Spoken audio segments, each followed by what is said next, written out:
여러분 안녕하십니까? 대한민국 대표 경제 뉴스 뉴스플러스 시작합니다. 오늘 전해드릴 소식 어떤 게 준비되어 있죠? 올 들어 발생한 상장사의 배임 횡령 사건이 2달간 4건에 이르고 있습니다. 잊을만 하면 터져 나오는 횡령 사고, 그 이면에 숨겨진 제도적 허점을 자세히 들여다봤습니다. 그리고 러시아가 우리나라를 비우호국으로 지정을 했죠. 앞으로 어떤 제재를 받고 우리 기업들의 예상되는 피해는 어떤 규모인지 짚어보겠습니다. 마지막으로 서울시가 추진하고 있는 이른바 반값 아파트 실효성이 논란입니다. 어떻게 반값이 가능하고 과제는 무엇인지 살펴보겠습니다. 네, 투자에 깊이를 더하는 뉴스플러스 지금 바로 시작합니다.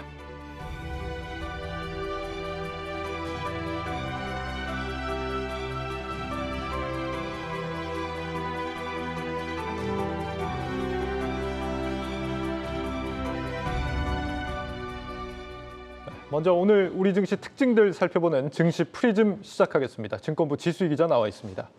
지 기자, 오늘 장은 좀 어땠습니까?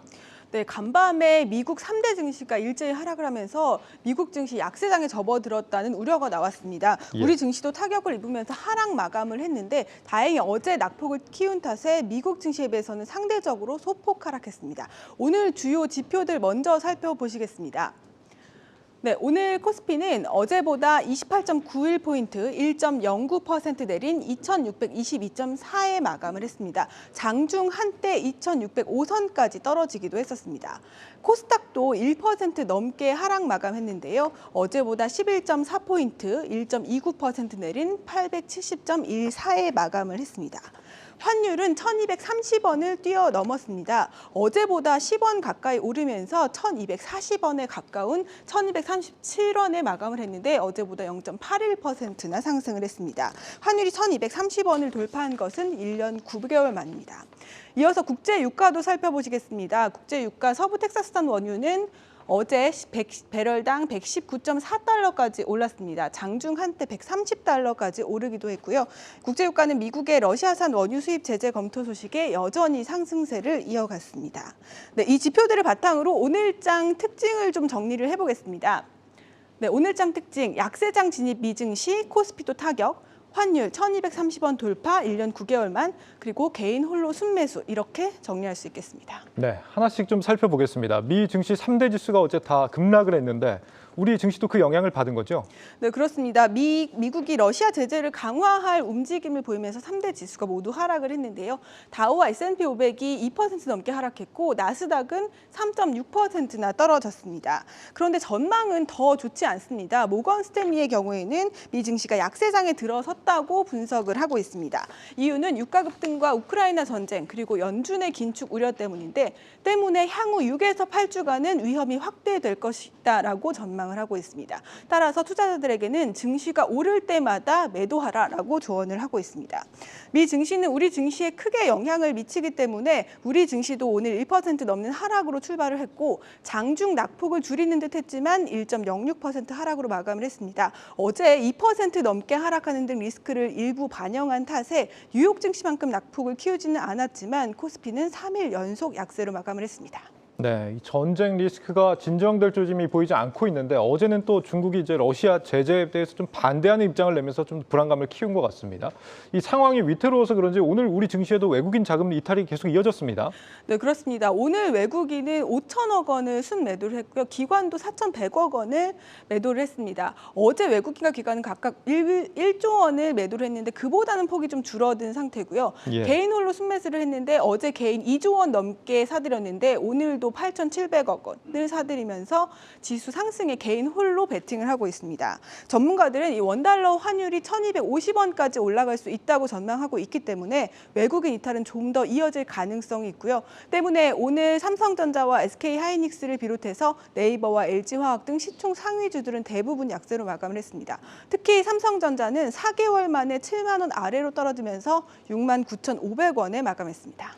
최근 이제 개인들의 공격적인 저가 매수 이어지고 있는데 앞서 얘기했던 모건 스탠리의 어떤 분석처럼 두어 달 정도 약세장이 이어질 수 있다라고 하는 상황에서 바닥이라는 시각은 조금 경계할 필요가 있겠다 이런 생각이 듭니다. 내일이 드디어 이제 선거입니다. 우리 자본시장에 변화를 가져올 만한 유력 대선 주자들의 어떤 공약들 분석돼 있다고요? 네, 그렇습니다. 여야 모두 사실 이 자본시장을 활성화하기 위해서 여러 공약들을 내놓고 있긴 한데요. 특히 물적 분할 등 최근 논란이 된 사안에 대해서는 일제히 규제 방침을 밝히고 있습니다. 관련 내용은 박승원 기자가 보도합니다. 자본시장 발전을 위해 다양한 공약을 내세운 이재명 후보와 윤석열 후보. 증시의 수급 기반을 확충한다는 측면에선 공통된 의견이지만 세부적으론 다소 차이가 있습니다. 이재명 후보의 경우 MSCI 선진지수 편입과 함께 증권거래세 폐지, 그리고 배당 투자에 대한 절세 등으로 외국인은 물론 동학개미의 수급 기반을 확대하겠다는 보관입니다. 수요 기반을 확충해서 저희가 가장 중요하게 생각하는 것은 MSCI 선진국 지수에 편입하는 겁니다. 우리 주시장을 떠받치고 있는 동학개미에 대한 인센티브를 어떻게 잘 제공할 거냐.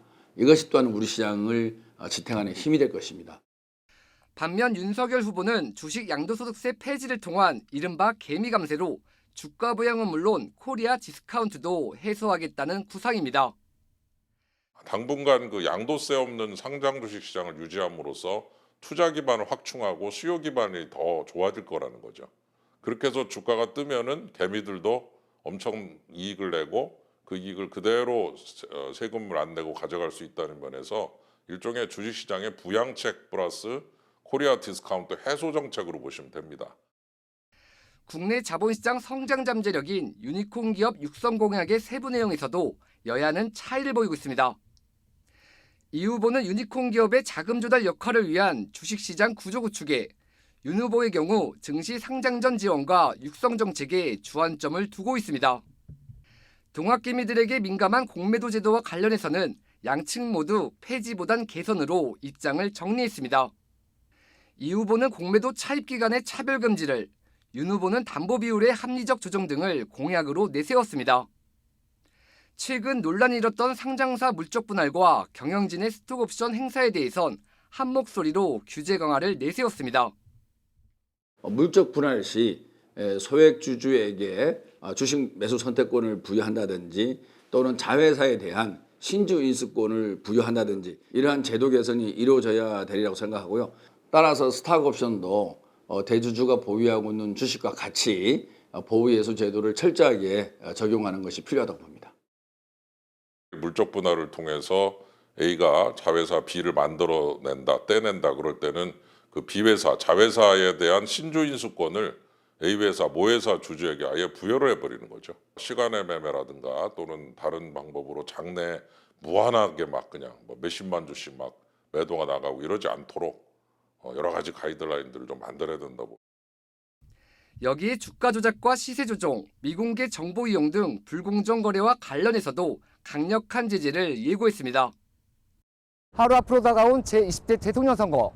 어느 후보가 당선되더라도 국내 자본시장 활성화에 도움이 될 수 있겠지만 우크라이나 사태 등 대외 약재의 증시 변동성 확대는 당분간 이어질 전망입니다. 한국경제TV 박승원입니다. 네, 증시 프리즘 증권부 지수희 기자와 함께했습니다.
연초부터 기업 내부의 횡령 배임 혐의가 발생해 주식 거래가 정지된 종목은 모두 4곳. 1월 오스템 임플란트와 세영 DNC, 지난달 계양전기와 유센텍 등 이들 기업의 횡령 배임액은 모두 2,850억 원에 달합니다.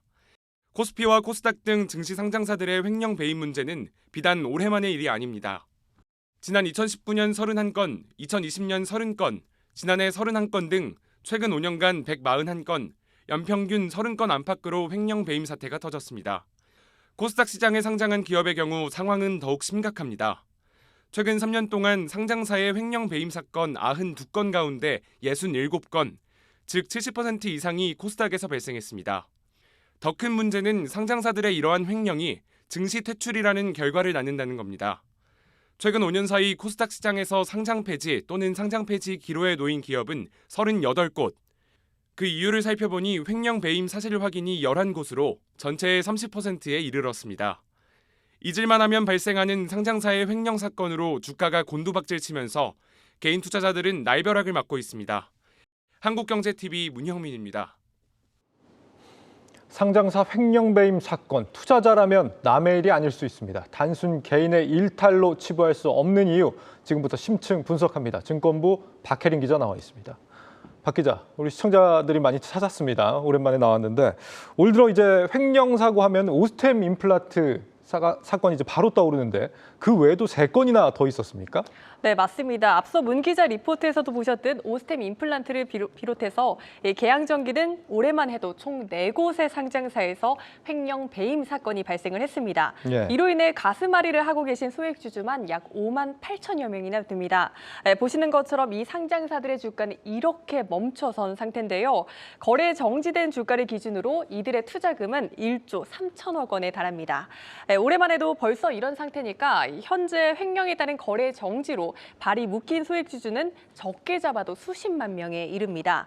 이렇게 많은 분들이 마른 하늘에 날벼락을 맞은 기분으로 황망해하고 계실 텐데 오늘 심층기획에서는 상장사들의 횡령이 왜 이렇게 빈번하게 발생을 하고 있는 건지, 그렇다면 이를 근절할 수 있는 방안은 없는 건지 집중적으로 다뤄보도록 하겠습니다. 네, 이번 사례를 보면 우량주에 투자하시는 분들이라도 횡령 사고를 피해갈 수 없다라는 말이 되겠는데 네. 그렇다면 궁금한 건 이제 보상입니다. 주주들이 이런 횡령 사고에 대해서 보상을 받을 수 있을까요?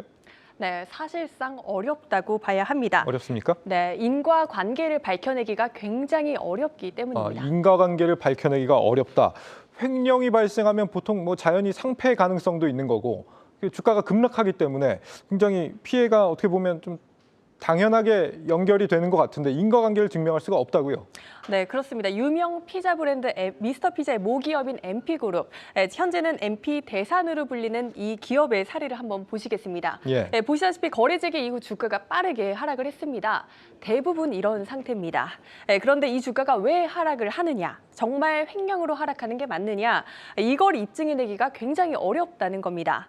주주들로선 당연한 것 아니겠느냐? 이걸 입증할 필요가 있느냐라고들 생각을 하실 텐데요. 입증해야 합니다. 만약 10만 원짜리 주가가 5만 원이 됐다. 정말 여기에 다른 여지가 없이 이 횡령만으로 5만 원만큼의 주가가 하락했다. 이걸 증명해내기가 굉장히 어렵다는 게 전문가들의 입장입니다. 예. 관련해서 제가 오스템 임플란트 주주들의 집단 소송을 맡은 오킴스 엄태섭 변호사를 인터뷰했습니다. 한번 들어보시죠. 사실 많지는 않습니다. 일단은 손해가 없어서 인정이 안 된 게 아니라 그 손해와 이 회사의 과실과의 인과관계를 입증하는데 대부분 다 실패했거든요. 인과관계를 입증해야 돼요. 내가 살 때는 정상적으로 샀는데 그게 사후적으로 횡령이라는 범죄 행위로 인해서 주가가 하락했다라는 것을 입증을 해야 되는데 주가 하락의 원인이 횡령만이냐? 얼마든지 반박할 수 있죠. 사실 그 입증하는 게 어렵거나 거의 불가능한 상황에 이르르죠. 네, 예를 들어 오스템 임플란트와 같은 상황에선 시장의 점유율이 줄어들었다, 업황이 나빠져서 주가가 하락한 거다, 이렇게 반론을 할 수 있는 겁니다. 네, 횡령 사후에 주주들이 소송을 통해서 보상을 받는다는 게 거의 불가능하다 이런 얘기고 그렇다고 이런 횡령 사고가 날 때마다 뭐 그냥 뭐 운이 나빴다 하고 그냥 당하고만 있을 수는 없는 거지 않습니까? 이 부분을 어떻게 뭐 해결할 수 있는 방법은 없을까요? 네, 기업 입장에선 보통 개인의 일탈이다 이렇게 치부를 합니다. 그런데 여기서 논의가 그친다면 계속해서 이런 일들이 발생할 수밖에 없겠죠. 전문가들은 무엇보다 이 내부 회계 관리 제도를 바로잡아야 한다 이렇게 말을 하고 있습니다. 관련해서 전문가의 인터뷰 차례로 들어보시죠. 내가 재무적 공경에 있고 내가 뭔가 회사의 자금을 횡령한다고 하더라도 양심에 꺼리낄 게 없어. 난 이 정도 보상받을 수 있고 우리 윗사람들도 다 이렇게 행동해. 라고 하는 상황에서 갑자기 내 손에 자금을 인출할 수 있는 OTP와 공인인증서 2개가 다 있다. 라고 하면 횡령이 현실화되는 거죠. 이 기회가 대부분 취약한 내부 통제를 통해서 발현이 되는 겁니다. 그래서 이 프로드의 동기, 자기 합리화, 그리고 이 기회라는 3요소가 결합돼야 프로드가 현실화되기 때문에 이 고리를 끊으면 됩니다. 그리고 그 고리를 끊게끔 제도화된 게, 법제화된 게 바로 내부회계 관리제도입니다. 가장 중요한 거는 그 경영자의 의지가 아닌가 싶어요. 그러니까 횡령 등 이런 그 부정행위가 발생되지 않도록 철저히 관리 감독하겠다. 이런 경영진의 의지가 가장 중요하지 않은가 싶고요. 이제 이와 더불어서 그 직원들에 대한 윤리교육 강화, 그 다음에 내부 고발 활성화 이런 것들도 이제 같이 병행이 되면 횡령 사건이 조금 좀 줄어들 수 있지 않을까 생각을 합니다. 네, 그러니까 경영자들이 운영할 수 있는 내부 회계 관리 제도라는 게 있고 정책 당국이 이걸 더 강화해주면 된다 이런 지적인데 지금까지는 왜 제대로 작동이 안 됐던 겁니까? 네, 기업들은 물적, 인적 부담이 크기 때문에 결국 형식적으로만 운영이 되고 제대로 지켜지지 못하고 있다고 말합니다. 실제로 삼성 KPMG가 지난 2020년 내부 회계관리제도 감사 의견 부적정을 받은 사례를 기업 153곳을 분석한 결과 14.4%가 회계 인력 및 전문성 부족 사례로 나타났습니다. 2018년 신외관법이 도입이 되고 2019년부터 자산 2조 원 이상 대규모 상장 기업부터 내부 회계 감사를 받기 시작을 했고 올해부터는 1,000억 원 이상 상장사, 내년부터는 전체 상장법인이 의무적으로 내부 회계 감사를 받아야 합니다. 예. 상장사들은 이렇게 특히 중소형 상장사들은 회계 인력을 확보하기가 어렵고 이들의 전문성도 부족해서 인적, 물적 어려움을 겪고 있다 이렇게 토로를 하고 있습니다. 코스닥 협회 측에서도 코스닥 상장 기업 중 규모가 작은 기업일수록 신외관법 시행에 따른 규제 비용에 상대적으로 큰 부담을 느끼고 있다. 또 투자자 보호를 저해하지 않는 범위 내에서 규제 비용을 오히려 경감해야 한다 이렇게 주장을 하고 있습니다. 그 내부 회계 관리를 더 강화하려고 해도 현실적으로 제한이 많다 이런 얘기네요. 네, 그래서 금융당국도 굉장히 골머리를 앓고 있습니다. 금융위원회는 당초 규제 완화 차원에서 중소기업에겐 이 회계 투명성을 훼손하지 않는 범위 내에서 감사 부담을 완화하는 방안을 검토하고 있었는데 최근 상장사들의 잇따른 신뢰도 저하 문제가 불거지자 내부 통제 강화 방안을 놓고 고심하고 있는 상태입니다. 예, 사고가 자꾸 발생하는데 풀어줄 수도 없고 그렇다고 기업들이 인력이 부담이 된다는데 규제를 강화할 수도 없고 고민이겠습니다. 해외에서는 참고할 만한 방식 같은 게 없습니까? 네, 있습니다. 미국의 경우 우리보다 기업 내부의 긴장감이 더 크게 작동을 합니다. 예. 내부 고발 제도도 우리보다 훨씬 강하고 적발 시 처벌 강도도 훨씬 강합니다. 관련해서 문영민 기자가 현장에서 정리했습니다.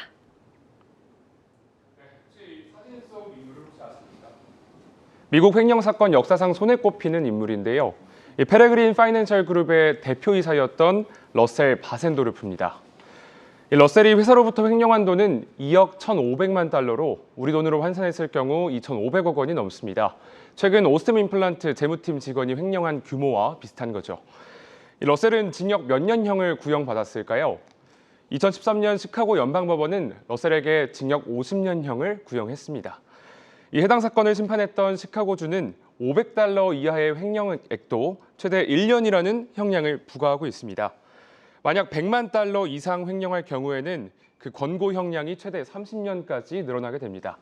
러셀 사건처럼 사안이 심각하고 피해자가 많을 경우에는 추가로 형량이 부과되는데요. 가중처벌 시에는 상한선도 없습니다. 이 미국의 다른 주도 처벌 형량은 비슷하게 높은 수준을 유지하고 있습니다. 이 펜실베니아 주의 경우 최대 기준액인 50만 달러 이상 횡령할 시에는 기본 권고 형량은 최대 20년이고요. 이 뉴욕주는 100만 달러 이상을 횡령한다면 최대 24년, 텍사스주는 30만 달러 이상만 횡령을 해도 최대 99년이라는 형량을 부과할 수가 있습니다. 그렇다면 우리나라는 어떨까요? 우리나라는 미국과 비교하면 다소 소극적인 모습을 보였습니다. 이 최대 기준액인 300억 원 이상 횡령 배임했을 경우 이 권고 형량은 5에서 8년입니다. 만약에 사안이 심각해서 가중처벌된다고 해도 7에서 11년에 불과합니다. 이 우리나라와 미국의 차이점은 이뿐만이 아닙니다.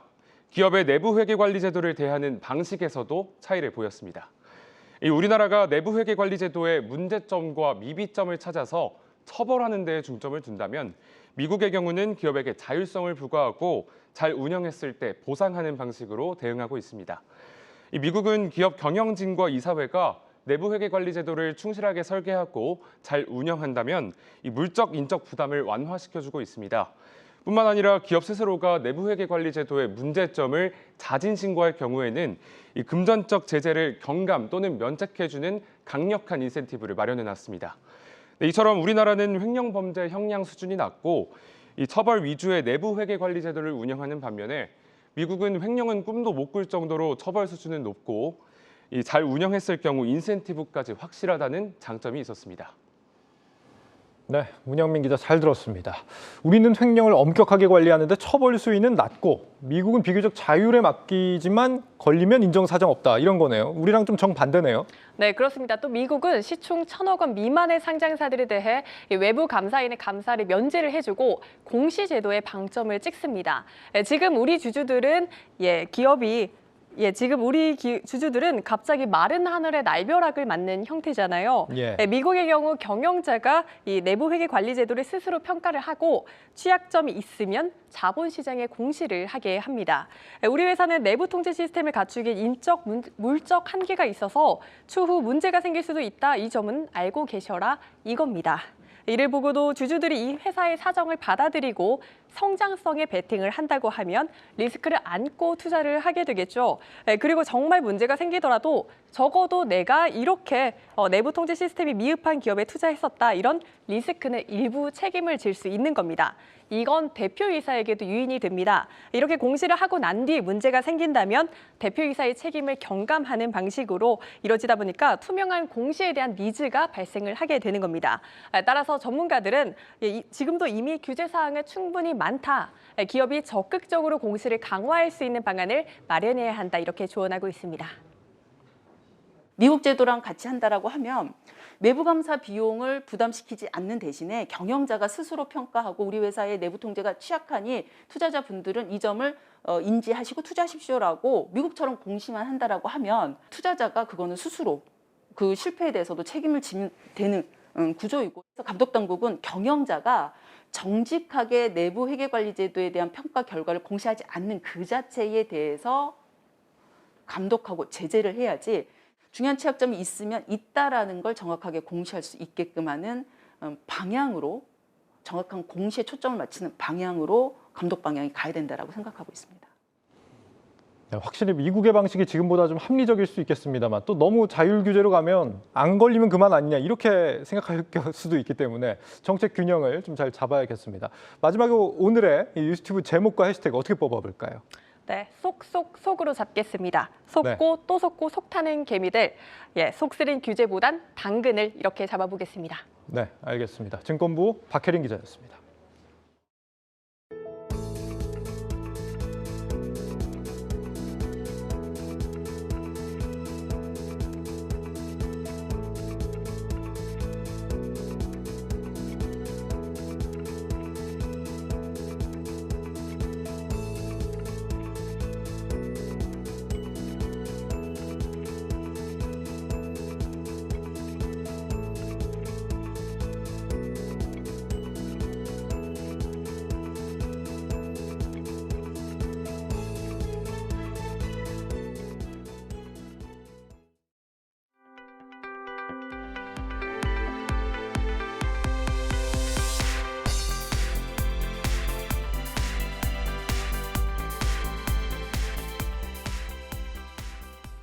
네, 러시아가 우리나라를 비우호 국가로 지정한 가운데 우리 정부와 기업들 초비상에 걸렸습니다. 관련 사안 산업부 임원식 기자와 자세한 얘기 나눠보도록 하겠습니다.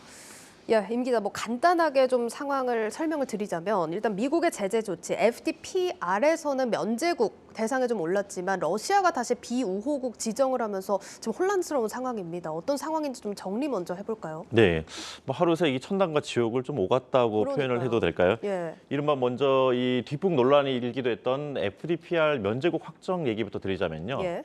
이 미국 밖에 외국 기업이 만들었다고 해도 미국의 원천 기술, 소프트웨어를 포함해서요. 예. 이런 원천 기술을 써서 이게 수출했다고 할 때는 이 미국 정부의 허가를 받아야 되는 규제인데 예. 이 FDPR 적용 대상국에서 우리나라가 빠지게 됐습니다. 이 산업통상자원부와 미국 상무부가 오늘 이 같은 내용의 공동 성명을 발표했는데요. 앞서 미국이 지난달 발표한 그 FDPR 면제 32개 나라 명단에는 우리나라가 빠지면서 이 반도체를 비롯해서 자동차와 컴퓨터, 통신 이런 분야에서 수출에 적잖은 타격이 있을 거라는 전망이 나왔다는 걸 감안하면 참으로 다행이라고 할 수 있겠습니다. 예. 문제는 이 미국이 주도하는 러시아 경제 제재 행렬에 동참하면서 러시아가 사실상 이 보복 조치를 했다는 건데요. 우리나라를 비롯해서 48개 나라를 비우호 국가로 지정하면서 외교적 제한을 포함한 제재에 나섰습니다. 제재 수위는 물론 이제 좀 더 두고 봐야겠지만 당장 러시아와의 이 교역 규모가 작지 않은 데다 현지에 진출한 우리 기업들 또한 적지 않아서 피해가 클 것으로 예상됩니다. 예, 지금 제가 알기로도 러시아에 공장 두고 있는 기업들이 적지 않은 걸로 알고 있는데 이 기업들 상황은 어떻습니까? 네, 예컨대 현대차 그룹을 예. 예를 좀 들어보면요. 지난 한 해 이 러시아에서 판 자동차가 기아의 경우 20만 5,800대, 현대차의 경우 17만 1,800대 정도가 팔렸고요. 예. 또 이 판매를 기준 보면 2위, 3위 수준입니다. 여기에 그 러시아 제2의 도시라고 할 수 있는 이 상트페테르부르크에 현대차 공장이 있는데 연간 생산량이 20만 대나 됩니다. 예. 이 우크라이나 사태로 이달 들어서 공장 가동을 지금 멈춘 상태인데 아직 재가동 시점조차도 잡지 못하고 있습니다. 삼성전자와 LG전자 역시 고민이 큰데요. 이 삼성의 경우 TV와 스마트폰에서, LG의 경우 냉장고와 세탁기 같은 생활가전 분야에서 러시아 시장 1등 브랜드들입니다. 예. 두 기업 모두 모스크바 인근에 공장을 갖고 있는데 이번 사태로 러시아 사업을 어떻게 해야 할지 눈치만 보고 있는 상황입니다. 지금 방금 말씀드린 것처럼 우리 기업들이 러시아 경제에서 이 차지하는 비중이 정말 만만치가 않거든요. 예. 이 위상이 굉장히 높은 데다 한간에는 이 IMF 시절에도 러시아에서 철수하지 않았다 할 정도로 우리 기업들이 그동안 러시아에 들인 공이 적지 않습니다. 예. 그런데 당장 이번 사태로 해가지고 사업 철수를 결정하기는 어려운 처지인 거죠. 당분간 상황을 지켜보면서 전쟁이 속히 마무리되길 기다릴 수밖에 없다는 입장입니다. 예, 기다리는 것밖에 방법이 없다니까 정말 답답합니다. 지금 근데 더 큰 문제가 조선업계 상황입니다. 지금 계속해서 얘기가 들리고 있는데 어떤 상황입니까? 그러니까 러시아에 내려진 제재가 있고 예. 또 이 러시아가 내린 제재가 있지 않습니까? 네, 예. 대상은 서로 다른데 이 두 제재에서 국내 조선업계가 자유롭지 않기 때문입니다. 음. 먼저 이 러시아에 내려진 금융 제재죠. 국제 은행 간 통신협회 스위프트에서 러시아가 퇴출됐는데 상황이 이렇다 보니까 이 수주 대금을 받는데 차질이 생기지 않나 하는 예. 우려가 있고요. 예. 또 하나는 이번 비우호국 지정으로 인해서 러시아 정부와 기업이 기존의 달러나 유로화가 아닌 러시아 자국 통화인 루블화로 결제가 가능해졌다는 점입니다. 1달러 7, 80 루블 선에서 거래됐던 루블화 가치가 이 우크라이나 침공 이후에 지금은 150 루블 정도가 되거든요. 예, 가치는 사상 최저치라고 하던데. 네, 거의 반토막이 난 수준인데 예. 더 큰 우려가 있습니다.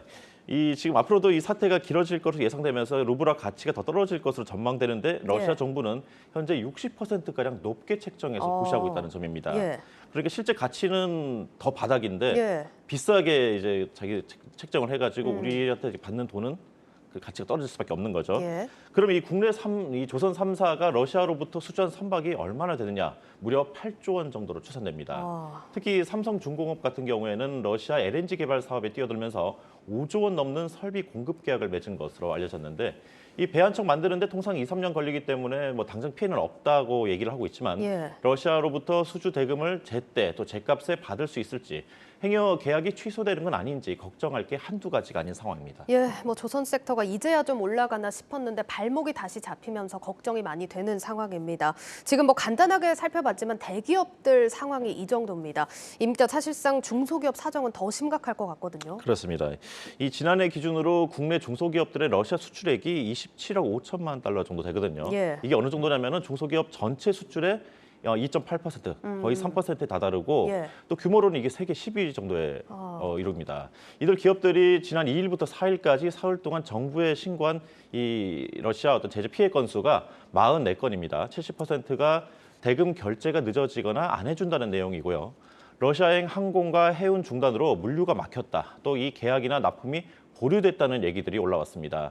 또 이들 기업들 대상으로 무역협회에서 애로사항을 접수받았는데 한 420여 건이 올라왔거든요. 예. 열의 9은 대금 결제와 물류, 공급망 문제로 어려움을 표했고 또 정보 부족으로 애를 먹고 있다는 기업들도 다수 있었습니다. 예, 지금 상황이 이런 가운데 정부가 조금 전 수출 업계와 긴급 회의를 열고 대책 마련에 들어갔다고 합니다. 현장에서 어떤 얘기 오가고 있는지 신재근 기자가 취재했습니다. 정부가 러시아 수출 기업들을 지원하기 위해 대책 마련에 나섰습니다. 러시아가 한국을 비우호 국가로 지정하면서 우리 수출 기업들이 환차손은 물론 유동성 위기에 노출될 수 있다는 우려 때문입니다. 현지 상황을 정확하게 파악하고 또한 그 적시적인 대응책 마련을 필요하다고 보고 기업 애로 등의 문제를 가지고 우리 관계부처에서 긴밀하게 협의하고 이에 대한 우리 대책을 마련할 계획입니다. 수출 현장을 누비는 기업들은 러시아 제재에 따른 어려움을 호소합니다. 최근 러시아에서 조 단위 수주를 따낸 한 조선업체는 말 그대로 비상입니다. 하루가 다르게 가치가 떨어지고 있는 루블화로 수출 대금을 받는 게 아닌가 하는 우려 때문입니다. 시간이 좀 흘러서 금융 제재가 좀 더 구체화되고 언제까지 갈 것인지 뭐 이런 것들을 지금으로서는 아무도 예측할 수가 없기 때문에 상황 보고 몇몇 이제 검토를 하는 것이죠. 루블화는 한 달 만에 가치가 달러화보다 40% 넘게 떨어졌습니다. 러시아로 향하는 하늘길과 바닷길이 막히면서 물류업체들도 사정은 마찬가지입니다. 그래서 현지에서는 생산과 물류 운송 측면에서 조금씩 영향을 받고 있고요. 사태 장기화 여부나 추가적인 서방의 제재 상황 등을 보면서 추가적인 대책을 마련할 계획입니다.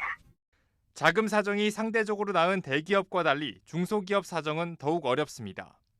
대금 결제가 하루만 늦어져도 당장 유동성 위기를 겪을 수 있기 때문입니다. 러시아 이제 은행 거래가 안 되니까 어떤 방식으로 받을 수 있는지 환차손에 이제 발생하는 부분들에 대한 우려들이 좀 있고요. 물론 러시아 수출 기업이 무역보험공사에서 관리하는 단기 수출보험을 통해 유동성 지원을 받을 수 있는 길이 있습니다. 하지만 해당 보험에 가입한 기업은 4,800여 개 기업 중 181곳에 불과합니다. 전쟁이 장기화되면서 대기업과 중소기업을 가리지 않고 피해를 호소하는 기업들이 계속 늘고 있지만 정부는 아직 뾰족한 해법을 찾지 못하고 있습니다. 한국경제TV 신재근입니다. 네, 임 기자. 그래도 피해를 조금이나마 줄이기 위해서 정부 차원의 조치를 좀 생각해 볼 수 있는 게 있다면 어떤 게 있을까요? 네, 아무래도 이 러시아의 수출 의존도가 높은 이런 중소기업들을 중심으로 해가지고 예. 긴급 융자나 이 대출 만기 연장과 같은 금융 지원이 우선 필요하겠고요. 당장 이 러시아 수출길이 막힌 만큼 이를 대체할 수 있는 새로운 수출길을 발굴하는 것 역시 시급해 보입니다. 관련해서 한국무역협회 장상식 동향분석실장의 말을 들어봤습니다. 일단 단기적으로는 그 선적 후에 결제를 받지 못한 기업에 대한 대체 결제 같은 게 좀 필요해 보이고요. 정부로서는 핵심 원자재에 대한 수급 점검도 필요해 보입니다. 무역업체가 대금 결제 불안을 느끼지 않도록 장기적으로 양국 간의 어떤 청산 계정 같은 거를 마련하는 시스템을 구축해야 될 것 같습니다. 네, 지금은 임시 대응이지만 하루빨리 정상화되길 또 기다려보도록 하겠습니다. 여기까지 듣겠습니다. 산업부 임원식 기자였습니다.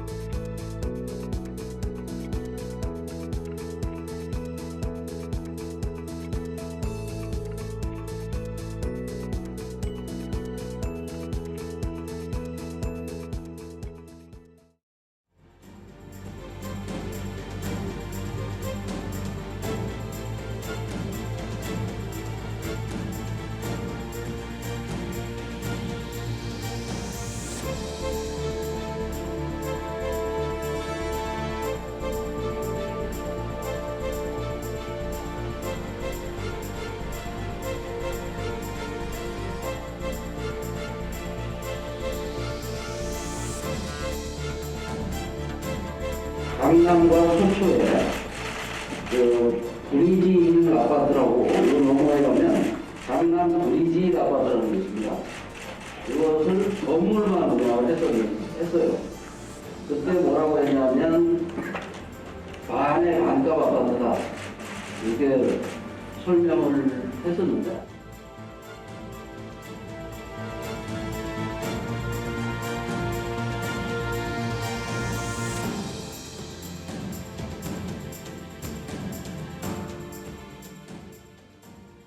네, 세 번째 심층 분석 이어가겠습니다. SH공사 수장 김원동 사장이 최근에 반값 아파트를 지어서 강남에 5억 원대 아파트를 공급하겠다 이렇게 언급을 하신 부분 기억을 하실 겁니다.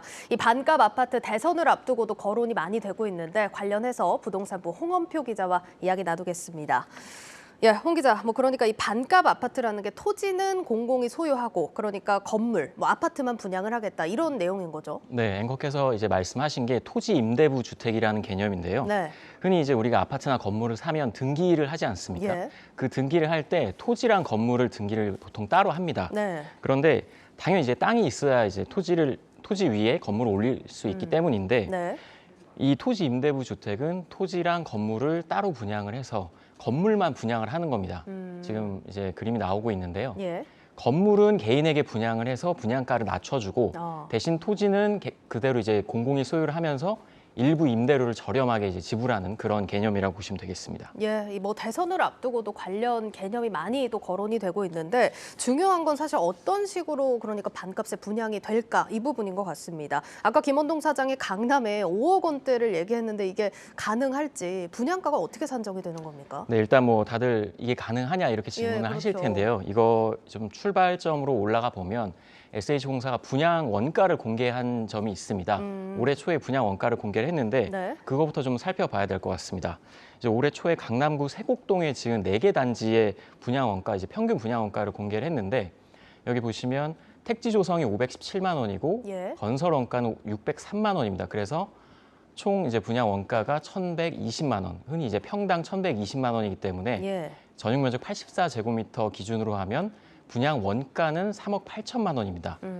그렇기 때문에 이게 실제 원가가 3억 8천만 원이니까 충분히 5억 원에 이제 분양이 가능한 거죠. 예. 근데 여기서 SH공사가 건물만 분양을 하니까 건물은 굉장히 이제 고급화해서 지어야겠다. 100년 동안 유지될 수 있는 건물로 지어야겠다. 이런 이제 개념을 도입을 해서 서울형 이제 건축비를 도입을 했습니다. 예. 이제 이걸 보시면 과거에는 이제 기본형 건축비만 들어갔었는데 서울형 건축비를 추가를 해서 3억 8천만 원 기준으로 했을 때 조금 더 이제 고급화된 건물을 공급을 해서 한 5억 원 정도의 본인들의 이유는 아주 적게 추가를 해서 맞추겠다. 이제 이렇게 되면 강남에도 5억 원대 분양이 가능하다. 이렇게 설명을 한 겁니다. 예, 좋은 입지에 저렴한 가격으로 거주를 할 수 있다니까 취지는 좋아 보입니다만 그런데 역시나 이 반값 아파트 일부 문제점이 발견이 되고 있다고 합니다. 극소수에게만 혜택이 돌아가기 때문에 로또 아파트라는 비판이 나온다고 하는데 왜 이런 문제가 발생하는지 김원규 기자가 보도합니다.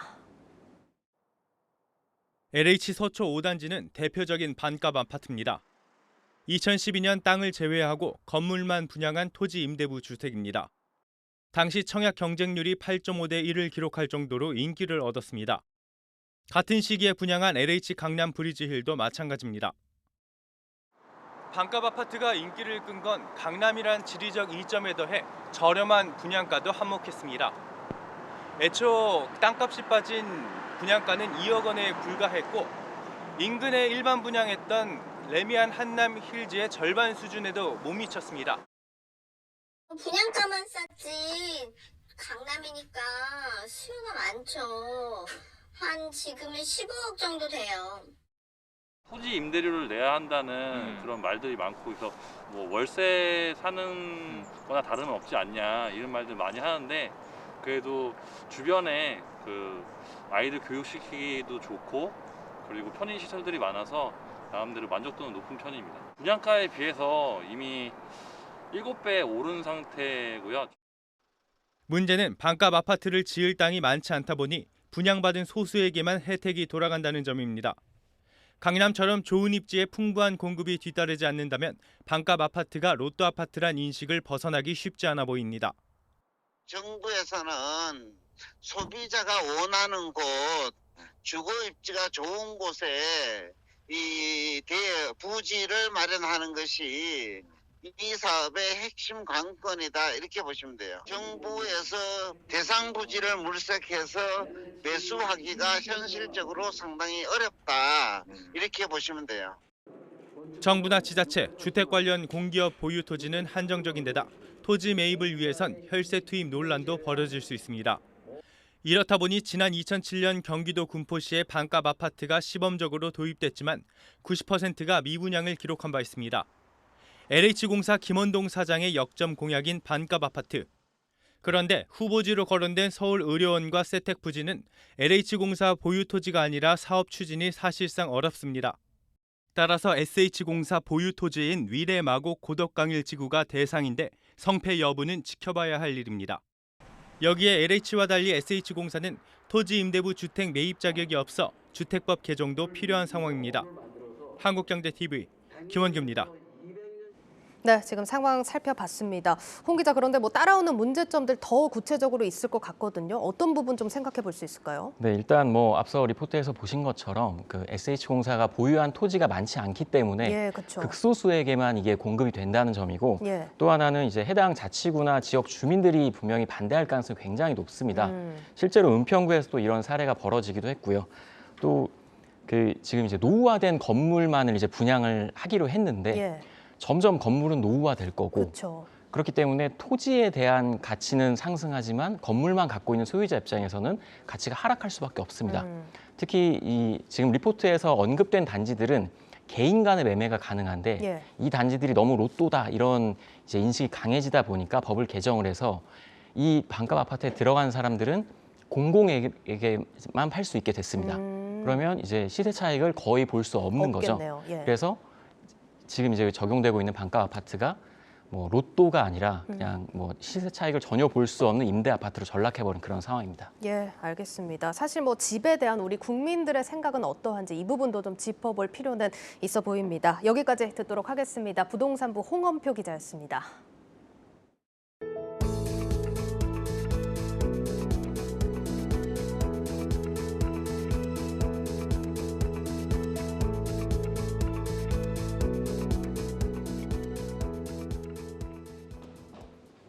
기름값이 치솟으면서 정부의 유류세 인하 폭을 더 키워야 한다는 목소리가 높아지고 있습니다. 당장의 세수 감소보다 경제 심리 악화를 막는 게 더 시급하다는 겁니다. 강미선 기자입니다. 서울의 한 주유소. 2,000원대를 웃도는 가격표를 쉽게 볼 수 있습니다. 예전보다 기름값이 좀 많이 올랐다고 생각하고 있거든요. 시간은 조금 덜 되는 것 같고 사실은 조금 더 인하가 됐으면 좋겠죠. 아무래도 비용이 유류가가 올라가니까 좀 운행을 좀 덜하게 될 수밖에 없죠. 거의 한 30%는 뭐 부담되지 않을까 싶어요. 서울 주유소의 평균 휘발유 값이 1,900원에 육박한 상황입니다. 전국 평균도 일주일 전보다 70원 가까이 올랐는데요. 상황은 이렇자 유류세 인하 폭을 확대해야 한다는 목소리가 커지고 있습니다. 만약 30%까지 세율 인하를 늘린다면 휘발유 값은 리터당 305원 가까이 내려가게 됩니다. 현재 정부도 인하율을 더 높이는 방안을 검토하기로 시작했지만 대선 이후 인수위 등 새 정부 의지가 어떻게 맞물릴진 미지수입니다. 20% 유류세 인하 조치 연장으로 이미 계획보다 1조 4천억 원의 세수가 줄어들었는데 인하율마저 최대치로 올리면 세수 감소액이 2조 원까지 더 커질 수 있습니다. 전문가들은 세수 감소보단 경제 심리가 더 꺾이지 않도록 인하 폭을 더 늘려야 한다고 조언합니다. 물가가 오르면은 그냥 선행지수가 떨어지고 있는데 경기가 나빠질 조짐을 보이고 있는데 그 속도가 좀 가속화 될 수가 있거든요. 소비 투자 심리까지 위축되면서 그래서 이런 시기에는 조금 더 적극적으로 유류세 같은 것도 인하하는 것도 바람직스러워 보이는데. 시장에선 상반기 유가가 배럴당 200달러 선까지 치솟을 가능성의 무게를 두고 있는 가운데 정책 당국의 고민은 더욱 깊어질 전망입니다. 한국경제TV 강미선입니다. 기름값과 함께 금값도 치솟고 있습니다. 특히 은행에서는 이른바 금통장을 찾는 사람들이 늘고 있습니다. 전민정 기자입니다. 국제금값이 어제에 이어 오늘도 장중 한때 온스당 2,000달러 선을 돌파했습니다. 미 연준의 기준금리 인상이 예고된 데다 우크라이나 전쟁으로 불확실성이 커지자 대표적인 안전자산인 금값이 무섭게 치솟은 겁니다. 올 들어 국내 금값도 크게 올랐습니다. 신한은행에 따르면 금 환율은 지난해 말만 하더라도 그램당 69,000원대에 그쳤지만 이달 초 78,000원대로 두 달여 만에 13%나 급등했습니다. 금은 실물거래뿐만 아니라 은행의 금 통장, 즉 골드뱅킹을 개설하거나 금 신탁 상품이나 펀드를 이용하는 등 다양한 방법으로 투자할 수 있다는 점이 매력. 특히 금 통장은 0.01g 단위로 매매할 수 있어 소액 투자가 가능한 데다 계좌에 돈을 넣어두면 국제금 가격과 환율에 따라 잔액이 자동으로 움직이기 때문에 실물거래보다 분산 투자 효과가 큽니다. 골드바는 부가세 10%에 수수료 5% 정도 되기 때문에요. 15%가 올라가야 본전입니다. 금 가격 변동에 따라서 원금 손실의 위험도 있는 부분이고요. 골드바보다는 금테크 통장으로 해서 실제 KB국민, 신한, 우리은행의 금통장 잔액은 2월 말 기준 6,950억 원으로 1년 새 12% 불어났습니다. 다만 전문가들은 안전자산으로서 금의 매력이 부각돼 금값이 이미 많이 올라 있고 변동성이 커 매매 차익 실현 타이밍을 맞추기 어려운 만큼 장기적인 관점에서 위험 분산 용도로 접근해야 한다고 조언합니다. 단기간에 뭔가 수익을 보려고 하면 쉽지 않잖아요. 대체 자산은 한 10% 정도 넣으라 하거든요. 본인의 자산을. 금을 계속 모으고 싶다 그러면 금펀드로 꾸준히 넣으면은 좀 효과는 있겠죠. 이자 수익이 없어 금리가 급상승하면 가격이 계속 오르기 힘든 자산이 바로 금. 연준의 긴축이 시작되고 달러 가치가 상승하면 금 가격이 주춤할 수 있다는 점도 염두에 두어야 합니다. 한국경제TV 전민정입니다. 여전히 정부로부터 코로나 피해 지원을 받지 못하는 사각지대가 있어 논란입니다. 매출이 절반 이하로 줄고 점포 수도 크게 줄었지만 정부는 지급 대상이 아니라는 말만 반복하고 있습니다. 유호성 기자입니다. 전국 100여 개 직영점을 운영하며 자영업 성공 신화를 써내려가던 제2노래주점. 정부가 시행한 영업 금지와 영업 제한 등 방역 수칙을 지켜오면서 받아든 성적표는 그야말로 처참한 수준입니다. 지난 2019년 기준 730억 원에 달했던 이들의 매출은 2021년 121억 원으로 2년 만에 80%가량이 쪼그라들었습니다. 800명이던 직원 수는 적자가 누적되면서 현재 200명 정도가 남았고 점포도 10곳이 넘게 문을 닫았습니다. 그나마 남은 점포들은 제때 임대료를 내지 못하면서 임대인으로부터 명도 소송까지 당한 상태입니다. 저희 같은 중개업 이상의 회사가 망하면은 오너 한 명만 거리로 나가는 게 아닙니다. 저희 회사에 소속된 수백 명의 직원과 그 가족들, 회사에 납품하는 영세한 업체들까지 같이 도산하게 되는 겁니다. 피해는 여느 자영업자 못지않게 심각하지만 이들에 대한 지원은 전무합니다. 정부는 손실보상금 지원 대상에 숙박 음식점의 경우 매출액 10억 원이 넘지 않아야 한다고 규정하고 있습니다. 이 때문에 개별 업장별로 보면 이들 사업장은 각각이 손실보상금 지원 조건에 부합하지만 이들은 법인이라 다수의 업장을 하나의 사업체로 보고 매출액을 합산하기 때문에 손실보상금 지급 규정을 훌쩍 뛰어넘습니다. 심지어 정부도 이들을 당초 손실보상금 지급 대상으로 봤지만 어느 순간 말도 없이 이들을 제외하는 촌극도 벌어졌습니다. 이에 대해 손실보상금 지급 주무부처 중기부는 해당 사업자가 소기업 기준을 초과해 손실보상금 지급 대상에 포함되지 않는다는 원론적인 말만 반복하고 있습니다. 서울에서 세종시까지 한 3회를 찾아갔는데 그쪽 담당 공무원께서는 답변을 하지 않았습니다. 왜 답변이 없냐 했더니 국민신문고를 통해서 이 억울한 사정을 얘기하시면 그때는 답변을 드리겠다라는 얘기를 했었고 올 1월에 이의 신청 기간이 있어서 이의 신청을 했더니 소기업 기준 초과라는 이유로 손실보상에서 제외를 시킨 겁니다. 코로나19 팬데믹 칼바람이 불어닥친 지 2년. 중소법인들도 개인 사업자들 못지않게 고통을 분담하고 있는 만큼 이들을 향한 세심한 지원 정책 마련이 시급해 보입니다. 한국경제TV 유호성입니다.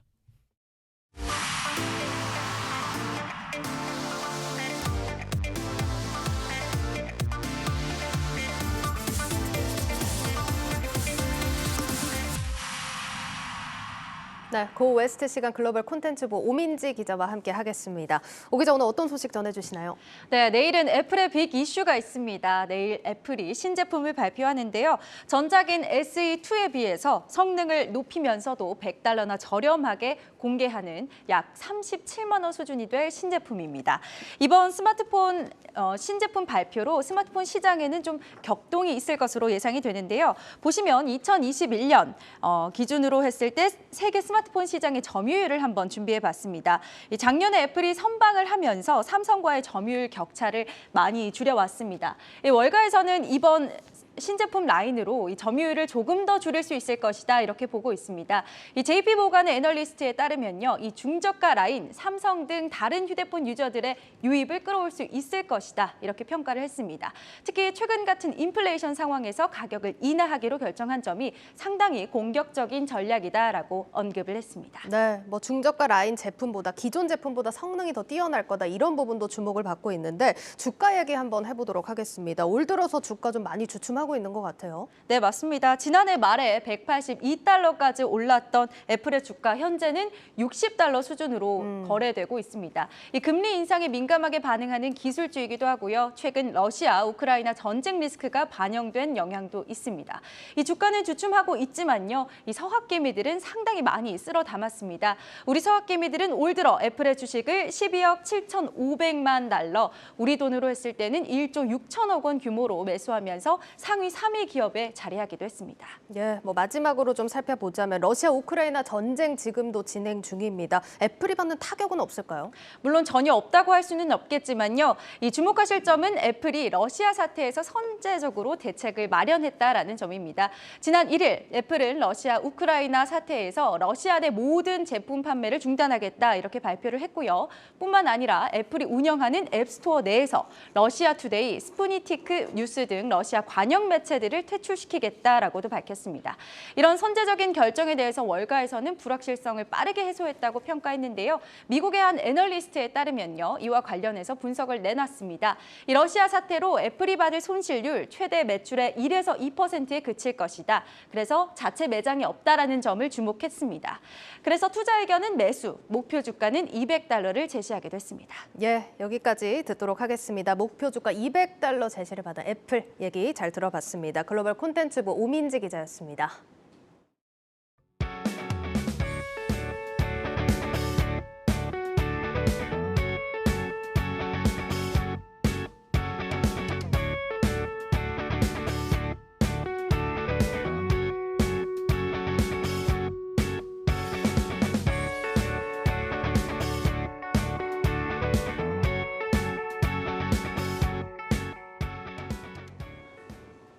네, 11인 모레 저희 뉴스플러스는 새로운 국가 지도자를 맞은 대한민국 경제의 앞으로 5년을 조명해 봅니다. 유권자의 소중한 한 표를 꼭 행사하시길 바라면서 뉴스플러스 마치겠습니다. 여러분 고맙습니다.